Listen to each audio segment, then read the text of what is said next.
Lowry, retired school counselor at Myers and Wappingers Junior High. Janet Cole, retired teacher at Chief Road. Greg Grew, retired assistant principal at Van Wyck Junior High School, as well as the principal of an evening alternative school program at Royce Ketchum. Stephen Hollup, retired teacher. Donald Dixon, retired English teacher.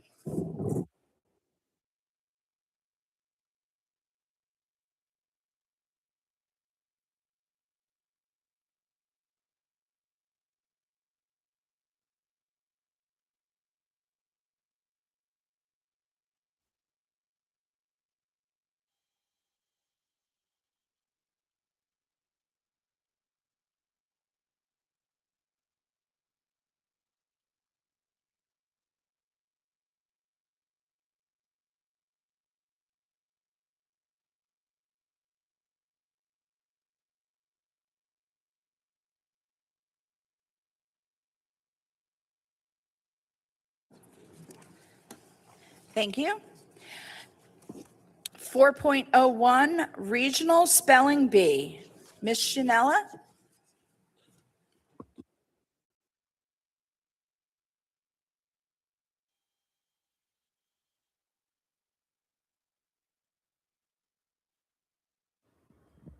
Good evening.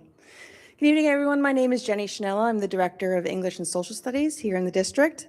I have the honor this evening of recognizing our building level spelling bee champions. So welcome to all of them and their families. Since 1925, students across America have participated in classroom, school, and regional spelling bees, all with the hope of advancing to the Scripps National Spelling Bee. These competitions not only expand vocabulary and sharpen academic skills, but also foster confidence, focus, and the excitement of friendly competition. In our district, every elementary and junior high school has embraced this rich tradition. Tonight, we celebrate the dedication and achievement of the students who have triumphed in their spelling bees. These young champions have shown the love of words, commitment of learning, and remarkable perseverance. At this time, I'll invite our board members down to the front of the stage to greet our champions. Down. We're going to go down to the bottom.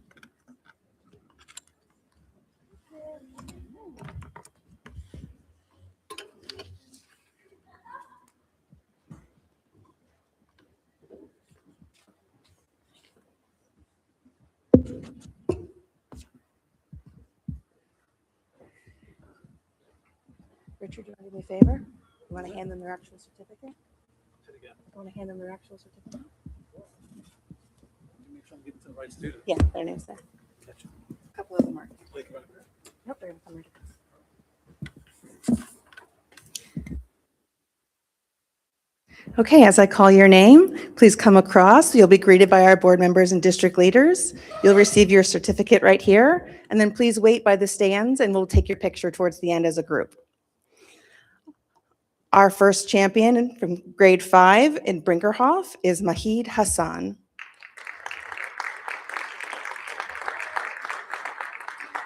From James S. Evans, our youngest champion, 4th grader, Logan Acree.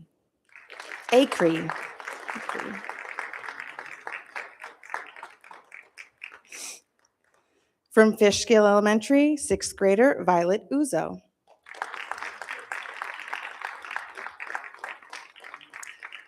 From Fishkill Plains Elementary, our 6th grader, but would not let me get away with not saying that she has won 4th grade and 5th grade and 6th grade, Miss Isabella Oso.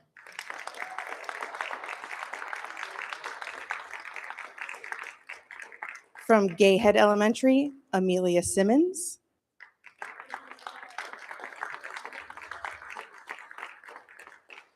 From Kinry Road Elementary, Alex Sperling.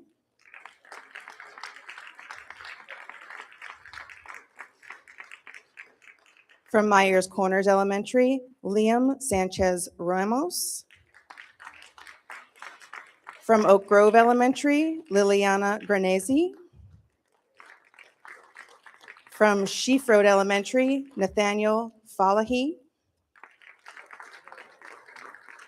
From Van Wyck Junior High School, Michael Sana. And from Wappingers Junior High School, Zachariah Shrestha.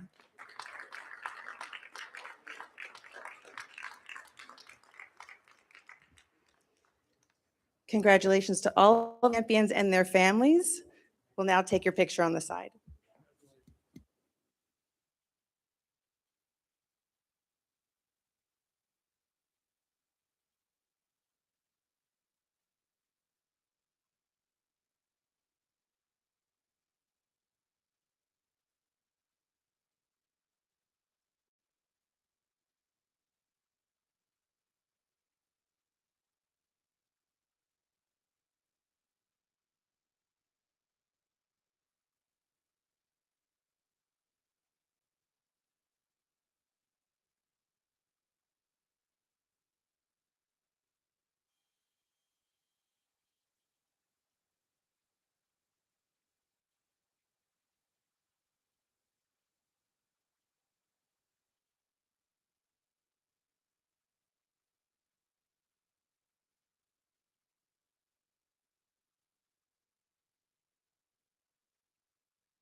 Again, congratulations to all of our Spelling Bee winners.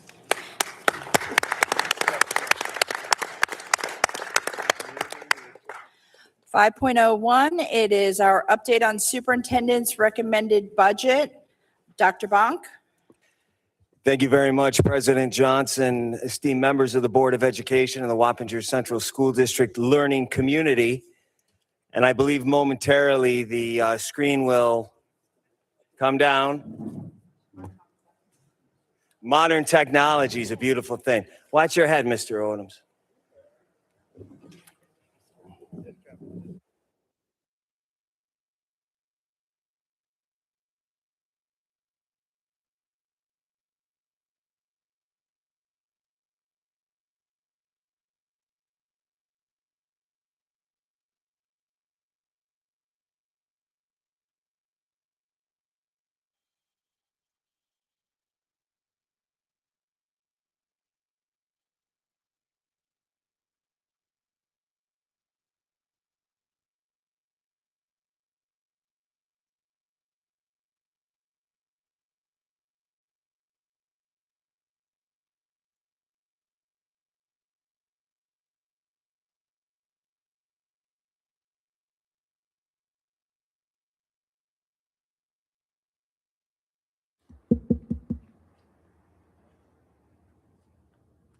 Right now, we're searching for source. This is a digital projection, by the way.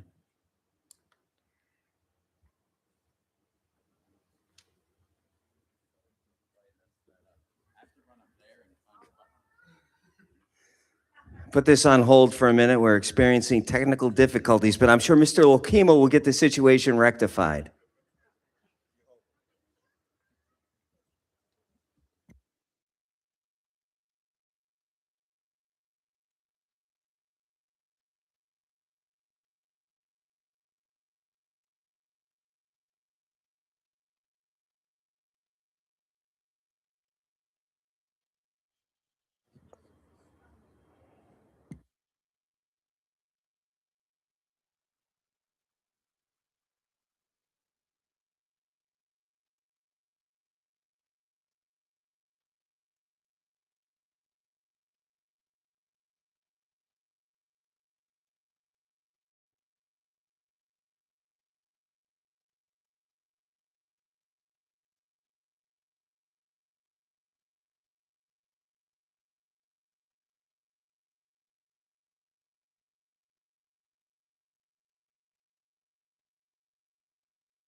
Mr. Olkema, if I need to, I can read from the paper copy.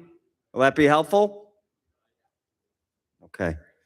Well, the good thing is that I gave this almost actual presentation at the last board meeting. So it is on the website. It's a 20-minute presentation which talks about the superintendent's recommended 26-27 budget.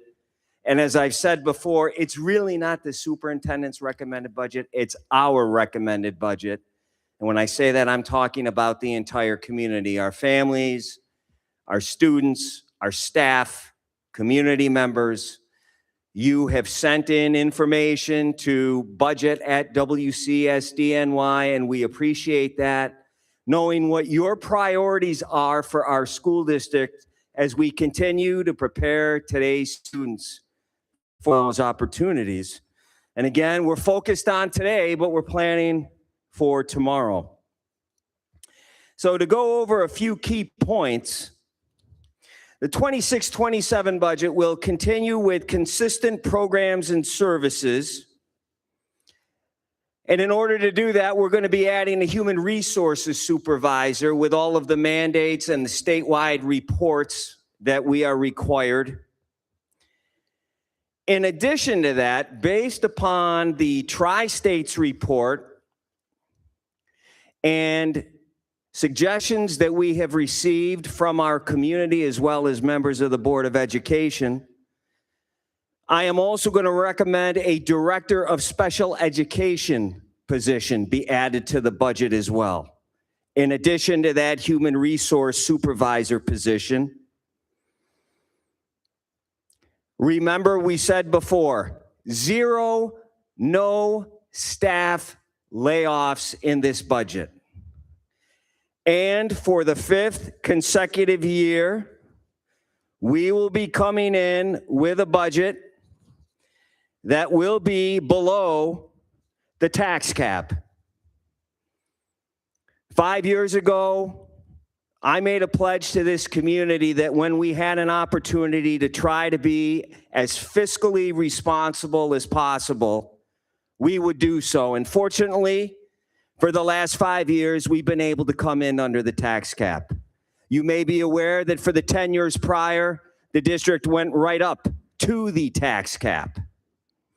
This year, we're not coming in much under, but our budget tax levy increase will be somewhere in the neighborhood of 2.5%, which I believe is one of the lowest in Dutchess County. And again, that's going to be done without any reduction in school services or programs during the school day. One area that is a concern is we received a grant, and I want to thank Governor Hochul 3 years ago provided us with a grant for $2.5 million to add some social workers and school psychologists and other programs after we returned from COVID. Those monies have run out. So we were hoping to potentially absorb those positions within the budget. Unfortunately, we're not going to be able to do that, but I can tell you that those individuals that were brought in were hired knowing that it was a grant. And I'm hopeful that at some point we will be able to restore those positions, but not this year. I can also tell you that with spending about $14 million in fund balance, we still expect to have at least $11 to $12 million in fund balance to spend next year in addition to what we get from the state. Why? Because over the last few years, we have deliberately planned and made sure that we put our monies into resources for items that were sustainable. Many of them are one-time items. Obviously, if you add staffing with fund balance, you need to add it then the next year, which inflates your budget. We haven't done that. We'll continue to be fiscally responsible. And I want to thank the Board of Education and our community for their ongoing support of our students to provide the programs and services that are necessary.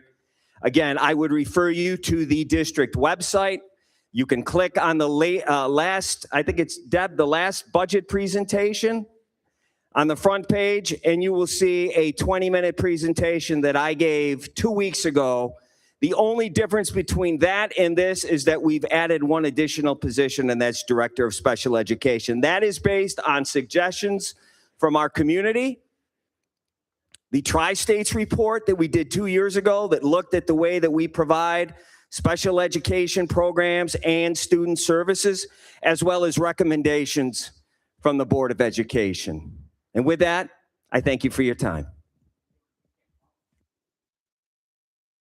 We're still searching for a source, by the way, and this is a digital projection. You can laugh. Can you laugh? If you can't laugh at yourself, who can you laugh at, right? I hope you guys are laughing with me, not at me. With that, President Johnson, I'll turn it over to you. Actually, if the board members want to stay down there, because we're getting ready to go into the next one, you're going right back down. So the next.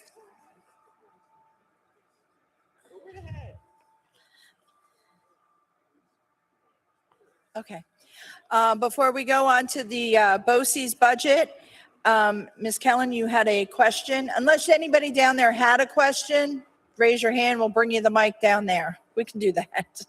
Ms. Kellen, turn your mic on. Oh. I want them to hear it. Oh, sure. Dr. Bunk, could you explain what the new position of Director of Special Education will be doing as opposed to what the Assistant Superintendent for Special Ed is doing right now? That's a great question. So this will be an addition. This will be a Wappingers Administrators Association position. This will be an individual that will work between the assistant directors and the assistant superintendent for special education. As you know, we have 15 buildings. We have currently 12, Dr. Wilson, assistant directors. 10? Okay, so we have 10. We're now going to add a director based upon the components within the Tri-States Consortium. The primary reason for that is to ensure consistency among grade levels among our buildings. We believe that that's going to be extremely helpful, especially as we continue to add, and we will continue to add special education programs because they're necessary. We want to make sure that we have a consistent approach. We believe that that will help us in that endeavor. Thank you. You're welcome. Dr. Bonk, I just would like to clarify on this position, with the great loss that we're going to have with Mr. Zip's retirement, which I can still rescind it, I think. Some of the duties that he is currently responsible for is under the special education area. So those responsibilities, I believe, if I'm not mistaken, we are transferring to Dr. Wilson. So some of his other responsibility, the higher up responsibilities, will be greater. Therefore, this is kind of the middle person in between.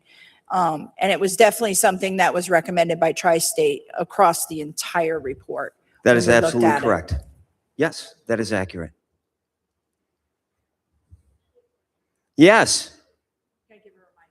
Do you want me to give me the mic, or do you want to? Yeah. I have a pretty loud voice. Oh, we got it? Okay. Hello, thank you for that very enthusiastic presentation. I do just have one quick question.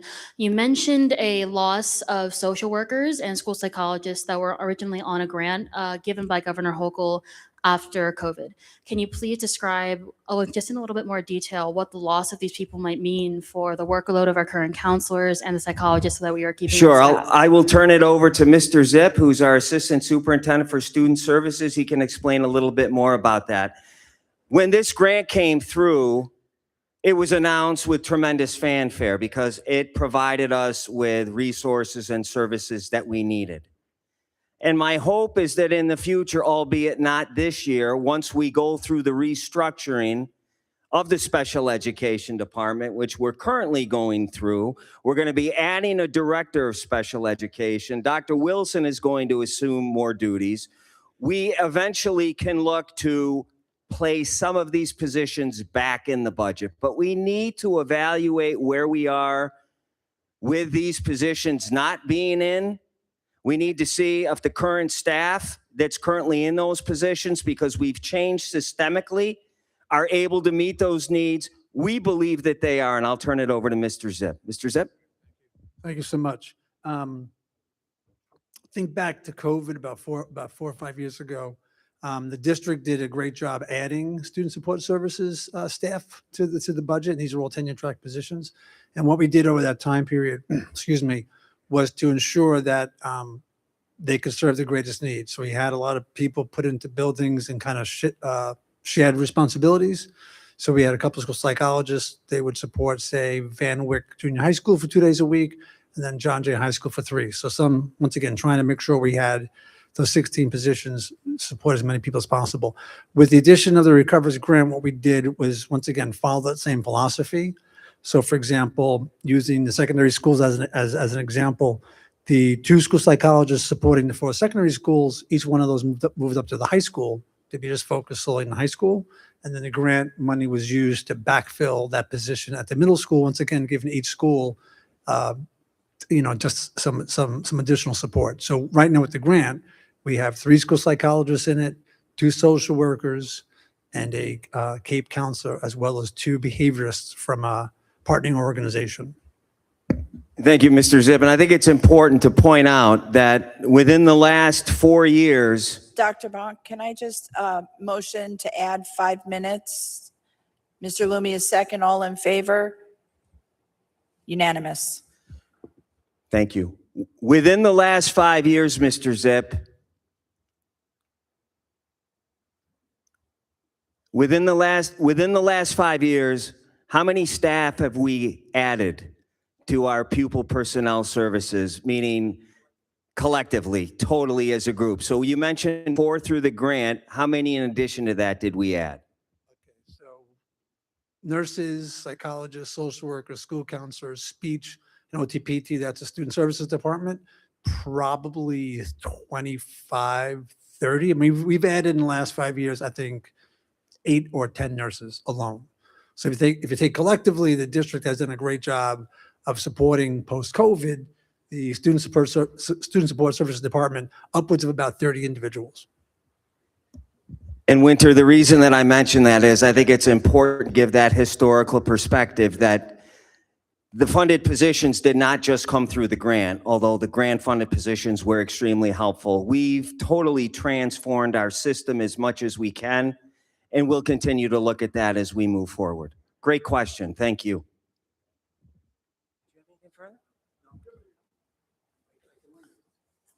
Okay, no other questions? Okay, so moving on, we're going to go to 5.02 to the Dutchess County BOCES budget presentation. Dr. Bonk, if you'd like to introduce it. And I would absolutely love to. Hold on Oh, one wait. second. You want to present with this screen? Okay. All right. So yes, it is my pleasure to introduce my colleagues and our partners from Dutchess County BOCES who are here to talk about their budget proposal for the upcoming year. And I think it's important to say that we work collaboratively with them, and they are an absolutely tremendous resource. We appreciate the opportunities that they provide. We appreciate the opportunities to work with them to make sure that we cover all of our students' needs, not only within our school district, but within our region. So Dr. Merritt is here and Mr. Scarrett is here. And Mr. Scarrett, I guess I'll give you this microphone, and Dr. Merritt, feel free. Why, thank you very much, Dr. Bonk. We have worked together collaboratively for many, many moons. So I do appreciate that partnership. And good evening. And I do want to say that my name is Nora Merritt. I am the Assistant Superintendent for Human Resources with Dutchess County BOCES. It is my privilege to be with you tonight to present our administrative budget, along with some other facts about how you use the services that we provide and our partnership together. Today, we're going to talk about three specific things: the administrative budget with my colleague and cabinet colleague, Michael Scarrett. We will talk about innovation, partnership, and growth. And with that, I'd also like to say thank you to our board of trustees who really allows us to go on the road and share all of the enormous things that we love to do about teaching and learning, especially with, I'm probably off the screen here. Good. Okay. Oh, did you have a click? I don't. He'll click it? Okay. Okay. Click. Thanks. So again, our Board of Trustees, I really do appreciate their support, particularly Ralph Sciamento, who is our board president. And I also want to just recognize your board for the tremendous amount of volunteer work that they do on behalf of students in our community. So thank you very much for that. With that, I'm going to turn it over to Mike. And Mike's going to present the administrative budget, which is happening at our BOCES. The annual meeting will be on April 8th, and then the vote takes place on April 28th. Thank you. Thank you very much, Dr. Merritt. And thank you again to the Wappingers Board and community for allowing us to be here tonight. We know how busy you are. I know you have a very packed agenda, so just a few minutes of your time really is a lot. If we can move forward one slide there. So we're just Who's got the clicker? just going Oh, to here. tap these. Oh, there we So go. our budget timeline, much like a school district, we really start in the fall. So we really start talking as a BOCES back in the November timeframe about what programs and services might our school districts need for the upcoming school year. And that can be tremendously challenging, as you can expect. That we're talking in November about a lot of services that aren't going to start for 10 or 11 months. But we ultimately need to work through our professional networks of superintendents, assistant superintendents, business officials, and the like to try to project those needs, because we have to build a rate structure and provide those rates to the schools so that they can incorporate those in their overall budget. By the middle of January, we need to produce a services guide that has those rates in it and service request forms so that the districts can ultimately tell us what they need so that we can start the staffing process. I ask for those forms back by April 3rd, so coming up here in the next couple of weeks, so that I can spend the next month or so working with the schools and working with our departments to hire the type of staff that we need to support your programs and the vendor contracts that we need to take out on behalf of the school districts. As Dr. Merritt mentioned, on April 8th, our board will approve our administrative budget. I've given those numbers to all the schools already, but they'll officially approve it on April 8th. And then on April 28th, we'll ask the schools to vote on that budget. We certainly hope that you'll vote yes. At that meeting, you'll also vote on the nominees for our board. We have 2 open seats currently. So anyone that is running for our board will ultimately be voted on by each of the individual schools. And on June 10th, I'll ask the board to approve our overall budget of all those programs and services that districts have signed up for. And I joke with our board that 5 minutes after they approve it, it's outdated, because the nature of a BOCES is that districts are always looking to edit their services, add services, we hope, and ultimately it's our job to work with them to meet those needs in as efficient and timely a manner as possible. So as Dr. Merritt mentioned, we're going to talk primarily about the administrative budget because that's the one piece of our budget that you vote on. We also have a capital allocation for small kind of capital improvements around the BOCES. That's an allocation to the district. And everything else, ultimately, you're going to decide whether or not you want to use our BOCES based on the wants and the desires and the needs of the district. So we're going to focus, again, primarily on the one piece of the budget that you need to vote on. But even before I do that, I do like to just kind of show this pie chart to kind of show where the major program revenues come from at a BOCES. We're about 125 million. We might pierce 130 million by the end of this school year. And that down in the lower right-hand quadrant there, you see the yellow sphere. That's the special and alternative education department, as you would expect at a BOCES. As you've heard Dr. Bonk mention, special education is increasing in needs and nature. So that's becoming a larger and larger share of our business. As I move kind of counterclockwise, the CTE stands for Career and Technical Education. That's the trade programs. We're seeing tremendous growth. We've seen about a 20% increase in student enrollment in our CTE programs over the last 3 years. And we ultimately hope that you and other districts are enjoying those programs. The top of the grid is our admin and our capital, kind of a small piece, and I'll elaborate on that in just a second. Cross contracts would be contracts with other BOCES For many of our districts, this is primarily the Regional Information Center over at Ulster BOCES and New Paltz, and you guys being so close to Putnam and Westchester obviously utilize a lot of Putnam Northern Westchester services as well. Management services would be things like the public information officer services that we offer, safety and security services. Learning technology would be most of the equipment and technologies and software type products that you purchase to provide the learning technology offerings that meet the needs of your students. And then down at the very, very bottom, educational resources is professional development and curriculum. So again, you add all that up and it's about 125 million. Our key budget assumptions. So just like schools, obviously we have to set a certain number of assumptions before we can really start thinking about our rates. We have a teacher's contract which will expire at the end of June. Obviously, it's imperative that we reach a settlement that's both balanced for our teachers, but also prudent financially so that we can keep our rate structure in line with ultimately numbers that districts can absorb. We are going with a 9.9% health insurance increase year over year. It's obviously higher than anyone would like, but that has improved in recent months. We're one of 24 members of the Dutchess Educational Health Insurance Consortium. So we have a vote, but we move with the group, right? We only get 1 out of 24 votes. And ultimately, 3/4 of our administrative budget is retiree health insurance. So obviously you can see what a tremendous impact that has on our overall budget. And I'll talk about that more in just a second. We're looking to make strategic investments in cutting edge CTE and instructional technologies and equipment. We ultimately want our students to leave our classrooms and join the workforce working on the same sort of equipment, using the same sort of software products that they're going to use when they gain employment and go out and work in industry. We're focusing on meeting the evolving special ed referral needs. I think, Dr. Merritt, I'm sorry if you're going to bring this up later, but this past year, we had about 180 kindergarten referrals, and we could only place about 40 of those kids in our classes due to space needs. So how do we meet those needs moving forward as those needs continue to evolve and grow? And quite honestly, we're out of space. Growth, we've seen tremendous growth in our early college and dual enrollment programs. How we're going to continue to try to service districts to fulfill those student needs. We're rolling out a new safety and security service, which is really going to take us from a good place, but really evolve that. Nobody can stand in front of you and guarantee your safety, but we think that we're rolling out programs and services that are going to put districts in a much better place and allow you to say that you've done everything possible to keep your students, staff, and community safe. So we're really proud of that.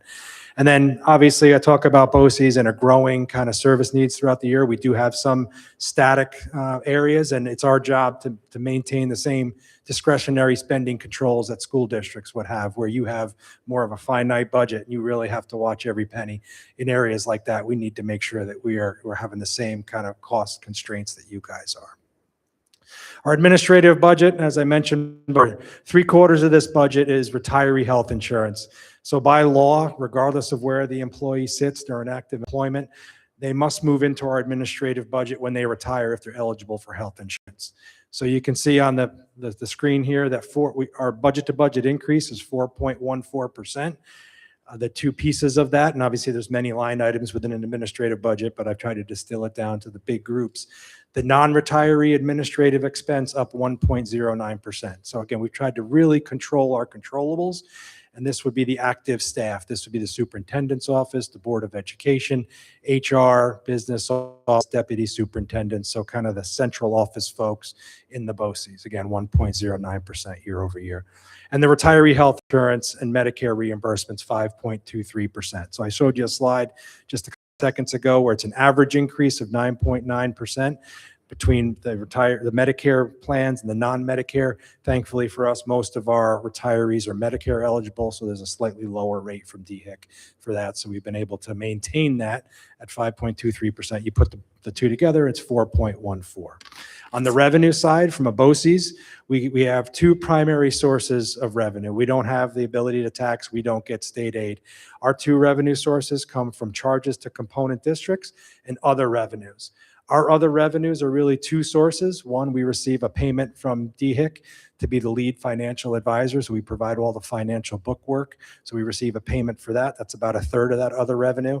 The other 2/3 comes from interest income. and anybody that's been investing in bonds or in savings bonds or anything like that, you've seen interest rates come down. So we've seen those rates come down. I expect them to come down a little bit more. So about a $30,000 decrease year over year. That $30,000 gets made up by the school district. So the school district component charge is a 4.94% increase, slightly more than the overall budget. On the next slide, how do we allocate that administrative charge to the schools? Again, by law, we're required to allocate based on each district's RWADA, which stands for weighted average daily attendance. You can probably forget that term until I stand up here next year, but in essence, that's your enrollment with a little bit of weighting for secondary age students. It's a very non-arbitrary number that gets reported to the state, and the state sees that as a good way to, again, in a non-arbitrary manner, allocate the overall budget to the school districts. Wappingers, you see that your AWADA is down 111 year over year, so your increase would be 4.01%, or about a percentage point less than the average. The capital and rental COSR, again, this is an allocation. You don't vote on this. This is an allocation from the districts to the from the BOCES to the districts, but because we want to be your partner in this, we obviously want to disclose this to you. We have asked the last 5 or 6 years for $1 million. Obviously, $1 million doesn't go as far as it used to, but this allows us to maintain, if we had a roof leak or an HVAC unit go, if we had to repair some doors or windows, this is not a large capital project per se. This is just money that we're allowed to keep outside of our normal operating budget to make those kind of fixes, to keep the buildings and spaces in the sort of shape that you want to send your students and staff to. Year over year, again, given your RWADA, I'm going to take a step back. In addition to that, we rent some classrooms in school buildings, and we pay the schools for those classrooms. We're budgeting $61,200 for that. So you put the two together, it's an increase of $1,200 year over year.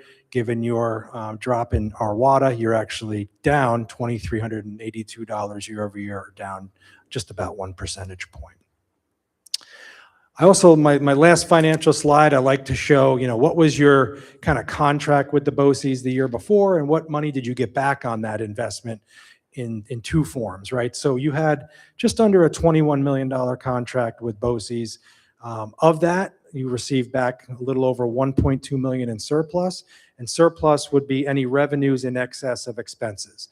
So a good example is if we're able to put another kid in a classroom, we typically don't need to hire an extra teacher or pump in any more light or electricity if we add a kid, but that tuition, that revenue that we have, can come back to the schools in the form of a surplus. And by law, we're not allowed to keep any surplus at the end of the year. We have to return it all back to the school district. We have no fund balance.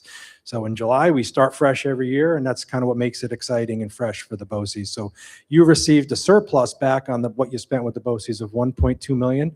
In addition, you received just under $3.8 million in BOCES aid on programs and services that you spend at the BOCES. So about $5 million, or 24% of your money, kind of returned through surplus or BOCES aid. I have a little caveat there that special education services are aided directly to the school district.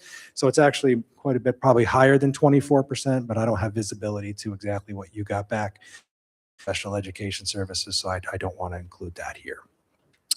With that, I've kind of wrapped up the financial piece, and now I can kind of turn it back over to Dr. Merritt to talk about some of the more fun stuff. Indeed, he's very good with the numbers, but my preference are little kids in classrooms. And I can tell you the student count for Wappingers includes 3 numbers. One is 56, and that is how many students you send to our special education and alternative education programs. That's at Salt Point Center primarily. Secondly, it's 116 for CTI. That is a number that's spread across the very various, many different programs we had for advanced studies in the trades, 11th to 12th graders. And finally, truly in partnership with Wappingers, we've been able to develop this PTech program, which is really growing and growing and growing. Wappingers alone has 22 students enrolled in that program, which is an excellent example of, the partnerships that we were talking about earlier. And we thank you for that as well. Yes. So last April, we sought to really assess where we were headed for our future planning purposes and what does the county need for their planning purposes as well. So we explored a strategic plan that included a number of gateways for folks to contribute their thoughts and ideas. We took all of that information and we set course on our Blueprint for Excellence. Our Blueprint for Excellence is really our guiding tool for what we're going to plan in the future. And we have 4 basic pillars that we will be sort of hanging our hat on over the course of the next few years. Primarily, we want to be your first call. We want to be your call when you need a service. If it's not developed yet, we can develop it together as a partner. Secondly, we're going to pay close attention to talent management. Really, it's about recruitment and hiring and retaining. That is such a priority. In fact, we've partnered with a planning committee across the county, our 13 component school districts. A big shout out to Renee Harris, who was a strategic member in planning for our Educators Job Fair that's coming up this April 18th. So I'm very proud of that. Finally, and of course, you know, the heart of what we do, it's about student engagement, right? And their sort of authentic experiences. This particular year, we were able to roll out an EMT course in our CTI programs, which was new for us, and we'll continue with the part 2 of that next year. In addition to that, we have career exploration, hospitalities, and some other health occupations programs that are going to be developed. Finally, it doesn't happen without the infrastructure and the facilities, right? So that's another one of our core pillars for the strategic plan. As we do this together. It's about innovation, partnership, and growth. That's sort of what we're after. And we're here in support of the component school districts. We are a service provider, and we're providing a service to you. As you can see, Wappingers is a major partner. It's a very large school district, and congratulations to Dr. Bonk and all of the wonderful things I hear and see, the spelling bee, for example, this evening. But we are interested in partnering with you and supporting all of you in terms of teaching and learning. So with that, I will say thank you. And did I forget anything? Space utilization. Oh, space utilization, yes. Oh, yes, 2 things. So on our website, we have 2 QR codes if you're interested to add your comments and thoughts to our space utilization survey that's out there. That really is going to be our guiding tool to sort of plan out our course, in addition to the Educators Job Fair that's, again, on April 18th. So I thank you for that. Anything else? Did I forget? Okay. So with that, I'll say thank you. And if you have any questions, Dr. Bonk or the board, I'd be happy to help answer them.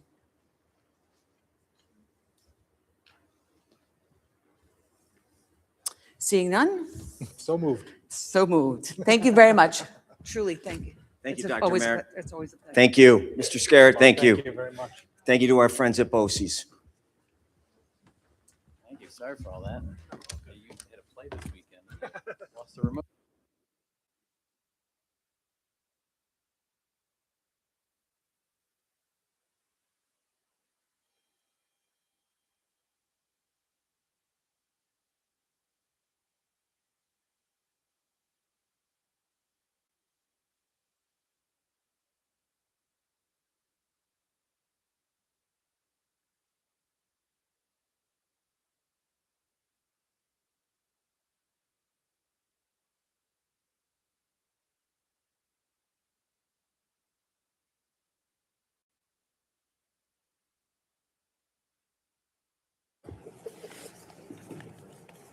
Thank you very much for that presentation. If we have questions, we'll just send them over. Thank you.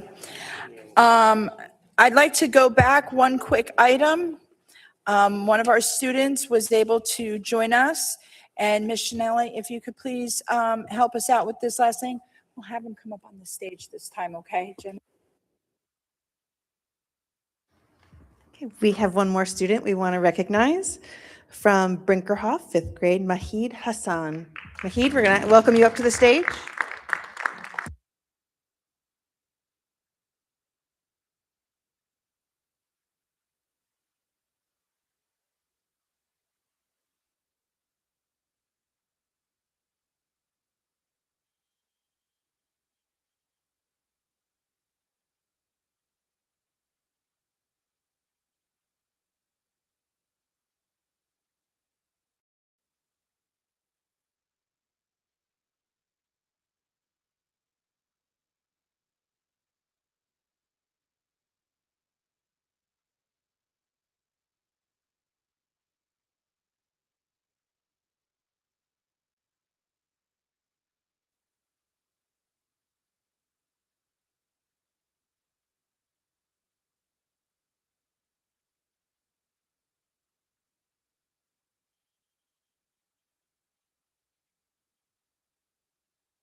Thank you. Congratulations again. We're very proud of you.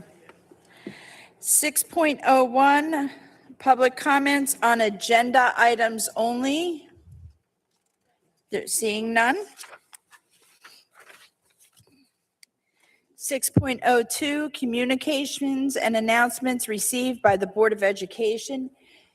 Trustee Miggets. Yes, a week ago, last Friday, President Johnson and I had the opportunity to travel to Boston to watch John Jay athlete Nathaniel Johnson compete in the New Balance Nationals in the pentathlon. And I have to tell you, it was an amazing experience. It was a state-of-the-art facility. Nate performed beautifully all day. He came in second in the nation. And just to tell you how competitive he is and how competitive this event is, the young man who finished first in the pentathlon also competed in individual events and came in first in with his 4x400 relay and came in third in the individual long jump.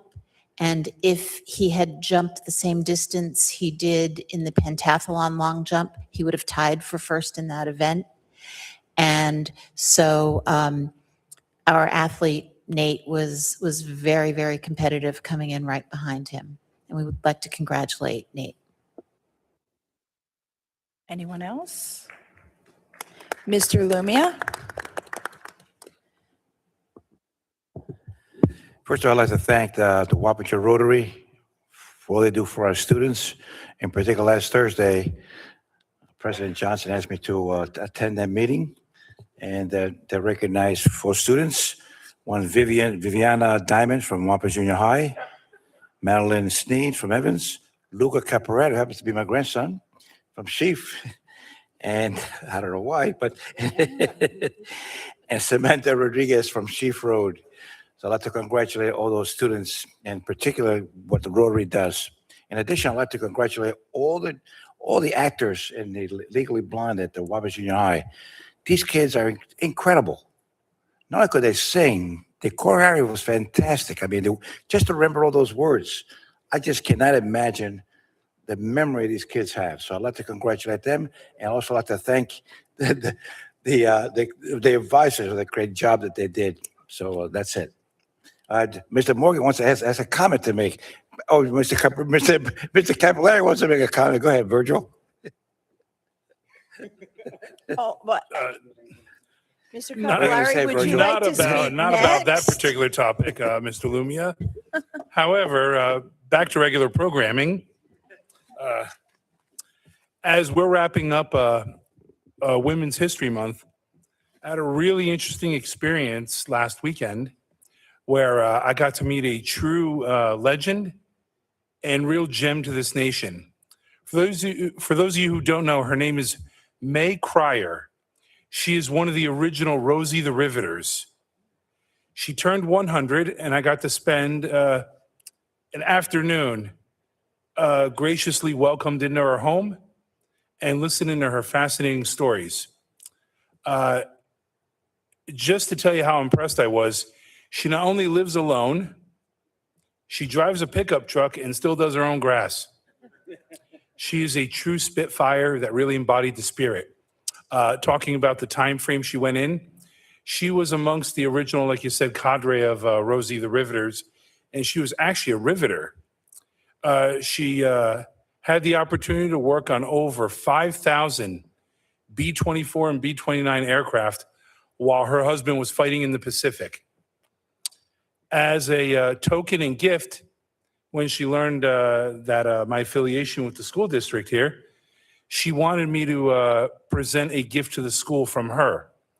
So a recent book that she put together, where the proceeds are going to be going to a Women's World War II Museum and Foundation, she signed it personally to the Wappinger schools. So on behalf of this, we want to pass it along to Dr. Bonk to accept it on behalf of May Cryer and everyone. Thank you. We accept this with gratitude. We will have it at our district office for all to see. And congratulations to May. This is fantastic. Thank you, Trustee Capillari. Anyone else? Ms. Kelland? John didn't mention that he represented you at the Italian Honor Society, the Math Honor Society, and Pi Day, and spoke at all those occasions. Congratulations to all the students and also to Mr. Lumia. I actually have it on my list. So I wanted to thank Mr. Lumia for being able to step in and speak on behalf of the Board of Education for me at several different things, Pi Day, math, Italian. No, Italian's not up yet. No, Italian was up. There's another one coming up. Don't worry. We've got more coming.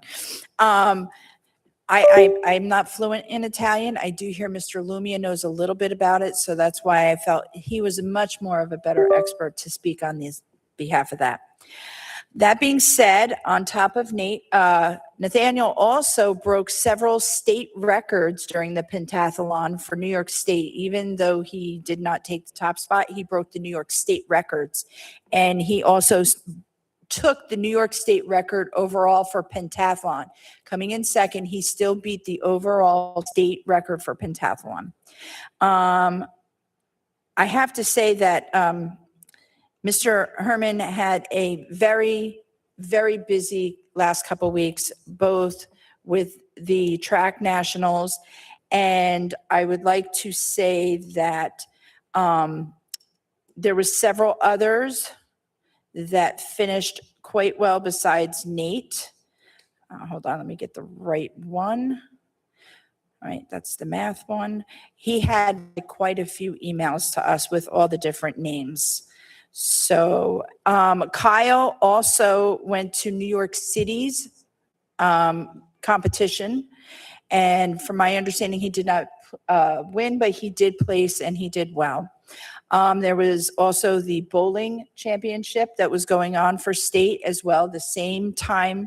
And I want to thank Miss Myers. Miss Myers drove all the way up there on her time to support both Nathaniel and also our coaches. And Coach Brent and Coach Abby went out of their way to help Mr. Johnson with his travels up there. Also, we had the math league competition, and John J. May, consisting of Haley Kim, Anya. I'm going to make the print a little bigger because I'm blind. Fly, Ved Cadero, Matt Glasser, and Nathaniel Aisley. I was going to say Aisley. That also did well in the math competition. And then we had fourth year in a row for John Jay. Team A won the overall competition. So congratulations. I believe there was also some winners that I will allow Ms. Winter to do for another competition that was also held. Science Olympiad, Mr. Ian Miller, Dr. Ian Miller also informed us today about the Science Olympiad winners as well. And there was a long list, but I could not download the names. So I will say them on the next one if that's okay. Just to know, they came in 8 out of 476 schools that participated. 8th place out of 470 students. Yeah, because 2 schools. That's quite an accomplishment. It is. Unfortunately, my Wi-Fi was down all day today, so I wasn't able to open it. That being said, let's go on to our student representatives. And since I know Winter's got a long list, let's start with her today. Thank you very much. You are indeed correct. I have quite a long. You guys may have heard, John Jay took home 2 awards at the National High School Model UN. That is actually the International High School Model UN due to the amount of countries competing. We have Abhishek Thomas and Sean Glasser. They both trained so hard for this opportunity. And even those who did not get an award, they learned oh so much. As I mentioned at the last 2 meetings, I've been very excited. We got to hear the former Vice President Kamala Harris speak, and she was so inspirational, so put together, and it was really admirable seeing someone speak. I personally was a Shinto scholar in 1869 Japan, and I learned quite a lot about how to almost become emperor. I was so close. But in any case, John Jay also hosted the College and Career Fair, which I help head. I was there at, I believe, 6 a.m., so it was a bit of a rough day for me. But we had so many people there. We had everything from union members, plumbers. We had so many colleges, excellent institutions. We had the FBI. It really goes to show the breadth of opportunities Wappinger Central School District offers its students. And, you got to give it up for Ms. Keating, who put all that together. That is her project, and it is so inspirational. See all these students talking and future careers and even just networking taking place, so these students have a path forward no matter what they choose. Science Olympiad also took 8th place in New York State, which is absolutely amazing considering it was out of 470 schools. That is absolutely insane. Again, it's a lot of the same members from the math team, but they are so bright and so motivated to be able to compete at that level. It is so admirable.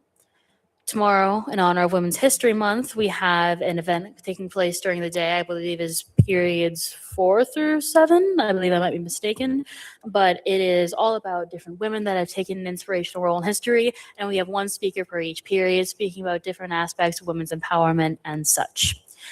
Now, onto the not so fun stuff. As many of the Wappinger Central School District community might have heard, there was indeed an incident at John Jay High School today. The fire alarm system went off, and various reports are different, but the somewhat conclusive answer, I don't want to say anything too definitive, was that student bumped into it. The word accidentally was used, and it went off. False alarms like this should not happen. And I want to make that very clear. However, I was incredibly impressed with the speed and efficacy of which students were evacuated. Everyone remained very calm and procedures were followed to the T. And, as bad as this event was and that a false alarm should not have happened, I really think that those teachers and the administrators, especially Principal Ketzelawa, did an excellent job of managing the situation and keeping everyone up to date. Thank you very much. Thank you, Winter. Ash, would you like to go next? Speaking of your little, what was it, College and Career Day Fair, we got invited too, even us. So thank you for bringing us. That we like any opportunity, go outside, be enriched, be out of class. Honestly, that's all we need. And we will also, our junior class will be visiting SUNY New Paltz for their upcoming college fair, which I believe the SUNY New Paltz Foundation actually funds for us. So it's very nice. I love that. And that's all we have. We are crawling for spring break. I need it to happen as soon as possible. Thank you. A few more days. You got this. Emma, how are you? Let's see what you got. This past weekend, we had RCK Racing teamed up with John Jay to clean Reese Park. We have a Coral North concert tomorrow night. Wednesday, April 8th, we have our Spanish National Honor Society induction. Spring sports are underway. Good luck to all of our spring sports team. Also, don't forget to check out our podcast. Thank you very much. Okay, moving on. 7.01 consent agenda resolution. Does anybody need to pull anything? Not seeing anything. Resolved that the Board of Education does hereby approve the following consent agenda items as stated: 7.02, 7.03, 7.04, 7.05, 7.06, 7.07, 7.08, 7.09, 7.10, 7.11, 7.12, and 7.13. I have a motion. Mr. Lumia, second. Ms. Kelland, all those in favor? Unanimous? I'd like to take a moment. Ms. Goldstein was here earlier. On tonight's agenda, we have approved, Ms. Goldstein has asked to retire and leave us finally. And I would just like to thank her for her many years of dedicated service. And her passion for Myers is second to none. And I just want to thank her for all of her time. Dr. Bonk, did you have anything? Thank you, President Johnson. I also would like to commend Principal Goldstein. As you are aware, she received her award for 25 years of service to the Wappingers Central School District this past January. She's been the principal at Myers Corners for, I believe, 16 years. Obviously, been with the district 9 prior as an assistant principal at Roy C. Ketchum. She works diligently on behalf of the staff and the students and is truly an advocate for her students. We wish her the best and thank her for her service. Thank you. 8.01, approval to attend Chamber of Commerce 40 Under 40 Awards Ceremony. We have 2 on there, so we need to figure out who would like to be put on, I believe, before we read the resolution first.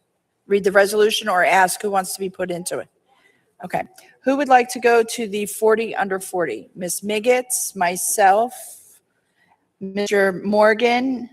Anyone else wanting to go to the 40 Under 40? Okay. Mr. Lumia. Okay. When is the date? April 30th. Ms. Kellen, would you like to go as well? And Ms. Kellen. Okay. Resolved that the Board of Education does hereby approve the following board members to attend the Dutchess County Regional Chamber of Commerce 40 Under 40 Mover and Shaker Awards to honor WCSD Zach Grasick, John Jay, no, he's Van Wyck, and Sandy Posada, RCK, on Thursday, April 30th, 2026, at the Living Water Theater, 260 Mill Street, Poughkeepsie, New York, at a cost of $55 registration per person. Do I have a motion? Ms. Kellen, second. Mr. Lumia, all those in favor? Unanimous. 8.02, new course approval, college and career planning seminar.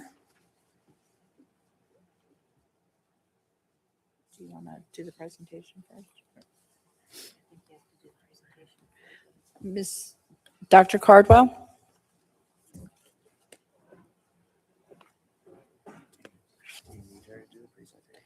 Well,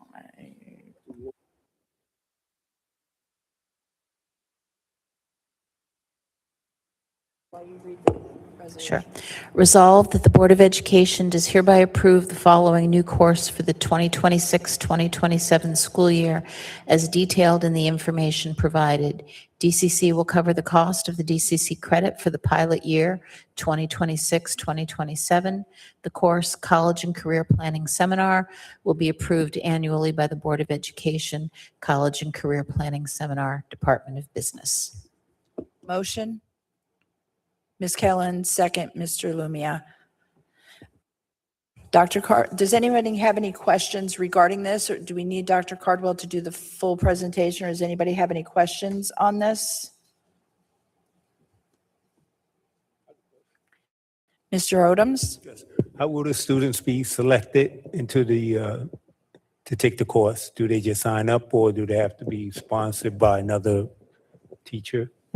Students will just be able to sign up for the course. We have some students that are already put in for the college and career planning course. That's the course we already offer. They will be given the option of signing up for the DCC course, which is College and Planning Seminar, which is similar with just some slight differences. We will also send notices to students who may be interested in the course. Maybe they're seniors or juniors, and they might be interested in the course or interested in going to DCC, and they might feel it helpful for them. So we'll get the word out, and they can sign up for it if they're interested in taking it. No, the course will take place in our high schools as a high school course that they can earn DCC credit for.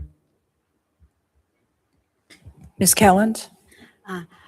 I notice we have quite a few courses that are set up by colleges and other outside organizations, and some give credit, college credit. And I wonder if we could have a short report in the future about how they all fit into our overall curriculum. Yes, I'll be able to provide that to the Board of Education. Thank you. Thank you, Dr. Cardwell. Ms. Miggets? Yes, I'd like to say that this is a resolution that I am in favor of for a couple of reasons. First, Dr. Cardwell can tell us that the state is transitioning from our current graduation requirements to the portrait of a graduate. And so there is going to be a lot of work that our counselors are going to have to do to, instead of just checking off that people have passed certain regents in certain areas, that they have demonstrated certain skills in certain areas. And in the presentations that I've been to with NYSBA, one of the ways that students are going to be able to meet some of the requirements for Portrait of a Graduate is by completing college level courses. And this course would give our students who maybe might not be ready for DCC calculus or calculus or some of the other advanced courses to be able to demonstrate their proficiency by completing a college course. Also, the first year of this program is grant funded, and we would only be approving tonight that first year of the program, the pilot program. So there wouldn't be a commitment for us to continue on if once we evaluate at the end, we didn't see that this is something that we would like to continue. And this is not something that, as the answer to Mr. Odom's question pointed out, this is not something that students are obligated to take. This is something that we are allowing students and their families to freely choose, and we are offering this to them without the burden of paying tuition credit for it. Thank you. Any other questions? Mr. Morgan? Dr. Cardwell, if you could just correct any misstatement that I make in terms of the numbers, but at this point in time, the Wappinger Central School District allows our high school students to meet graduation requirements by taking classes such as DCC English, DCC Government, DCC Economics, and so on and so forth. And across the two high schools, we have approximately 600 plus students avail themselves of that credit to meet a graduation requirement and simultaneously receive college credit. We currently have a class that's at least similar to this, that's currently taught, that I believe approximately 200 students per year take. So this class would be available to students that wanted to take that similar class, earn college credit, and not have to pay, as Trustee Miggets pointed out, have to pay for that college credit. The grant that we've got would cover up to 700 students taking the class. If, like for like, from previous years, we have 200 students take the class, 200 is less than 700, at least when I took math. Does that sound right to you, John? So the grant will cover the college tuition cost for all of our students, even if 500 additional students take the class, than compared to the typical 200. Is that all approximately correct? No, that's correct. Just before you go on, can I give 5 minutes for an extension because we ran out of time? Motion, Mr. Lumia, second, Ms. Kellen, all in favor? Unanimous. Thank you for bringing this forward. Mr. Capillari? First of all, very interesting discussion on this, but as we understand it, this grant only applies for the 1 year. So therefore, any subsequent reevaluation of this could very well possibly include no grant, which means that the district itself would absorb this. No, absolutely not. Okay, just want to make sure. I was very clear, and I will be very clear once again. This is an award from the Dutchess Community College Foundation. Dutchess Community College has offered this partnership opportunity with the Wappinger Central School District. As we are a school district that does not pay for DCC courses, right, we will not pay for this course. It will be up to the individual to pay for the course if they choose to take it in following years. This is not precedent setting. This is a grant. It's basically a donation of $50,000 I don't know why we wouldn't accept it. Right, right. And that point's well taken. Thank you for some of the clarification. At least now starts, maybe we should be starting to ask the questions. How are we going to measure success with this program? Is it just a flat enrollment number and then kind of looking at that? I mean, and I'm asking it more kind of rhetorically because, I mean, we can't have specific. Well, I think KRs. first of all, you're going to be offering a college course to students who normally would not have one to potentially gain college credit based upon an award that is being given to the school district. So they will have an opportunity, and for some of them, it may be an entree into post-secondary education that they may not have thought of or may have had if they didn't have this opportunity early in their career. Number two, obviously, we would look at how they did on this course. We would evaluate the acumen that the students derived from the course, and then we would have a conversation next year as to how we could, or if we would, potentially integrate it into the electives in which we have a myriad here.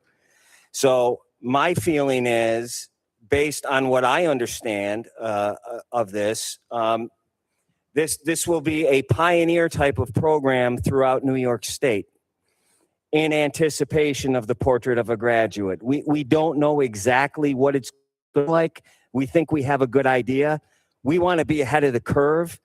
Exposing our students to this type of course will do that, and it will give them the opportunities to gain knowledge and experiences in taking collegiate courses at the high school level, which is the whole thing with the whole aspect of pathways to early college high school.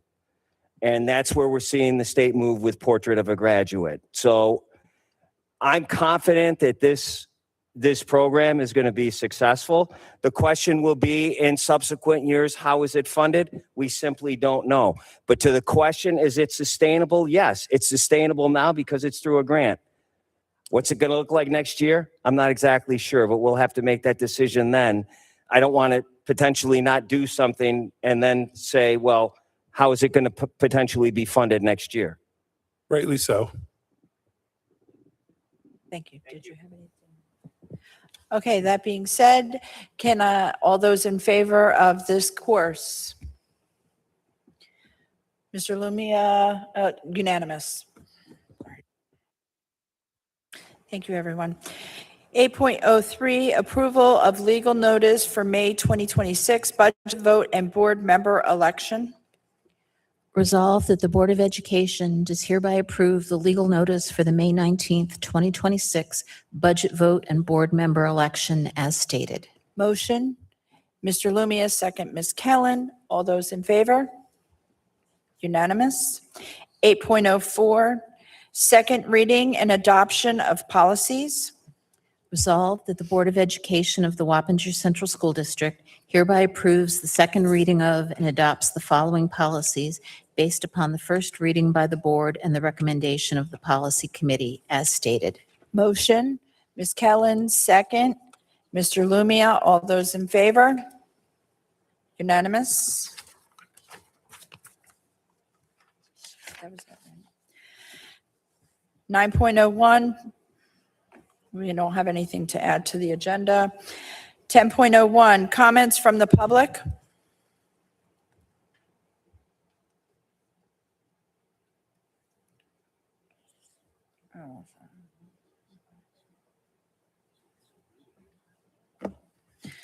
All right, well, let me read my, hold on, let me get my little speech out.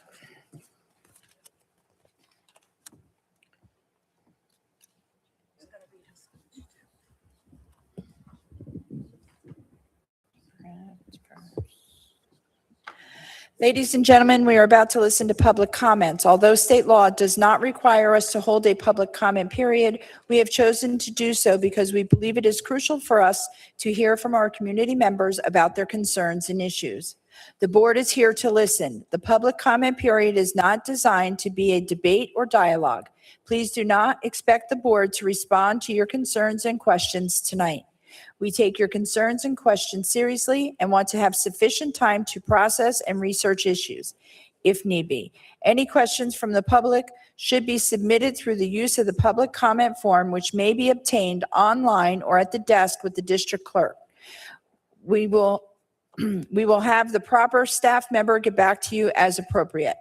I also want to point out that under the state and federal policy laws, we are unable to address any comments or questions about specific students or school personnel. We would ask you to go through the appropriate administrative channels. Compliments or complaints about student discipline issues involving specific students or personnel, named or implied, must not be addressed during public comment. A total of 30 minutes at the end of each board meeting is set aside to follow for public comments on items relating to our school district that are not on tonight's agenda. A sign-up sheet for non-agenda items is located on the desk with the district clerk. Individual comments are limited to 3 minutes and are welcomed. In the interest of civility and respect for different points of view, clapping, booing, and any disturbance or disruption during either public comment period is not permitted. At this time, comments from the school district. Ms. Conti? Good evening, Allison Conti. First and foremost, I wanted to thank the Board of Ed, the Superintendent Administration for opening up budget input to the community. Many districts don't allow such an open forum, and I think it is appreciated by all. With that, I'm thrilled to see the Director of Special Education position. Interested to see how it works out. I do think one of the things that Dr. Bonk said is like a huge issue for me as I get around all the buildings, that there is inconsistencies in when we classify, how many tiers, how long. I think that's brilliant, and I'm glad that's one of the issues.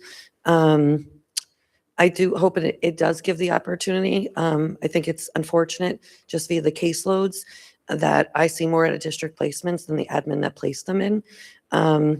I do within that also hope it gives the opportunity for ADs and special ed staff to be able to visit even our own programs in our district. I find it really, disheartening that they know it, but really don't understand them, to no fault of anyone's, just that we're all just, the caseloads again are just busy. With that being said, I do want to, I'm hoping with that there'll be presentations and more postings and trainings for the gen ed staff on special education, because if you don't really understand what's offered as a gen ed teacher, it's really hard to be offering the recommendation solely from you. I think as a community member, a voter, and the parent of 2 special needs children in this district, I think it would be great to have some general understanding, and I know it's not reorg time, of what those new positions look like in a greater detail. And with that, I'm hoping, believe, that our incredibly large district, with the 3, I think, postings we're going to have at district level and some at building level, that we will try our best, which I'm sure we will, to have past or present administrations that understand our mission statement are the ones chosen. In a district this large, it's hard to believe that there wouldn't be someone, unless they don't apply, appropriate to fit that position.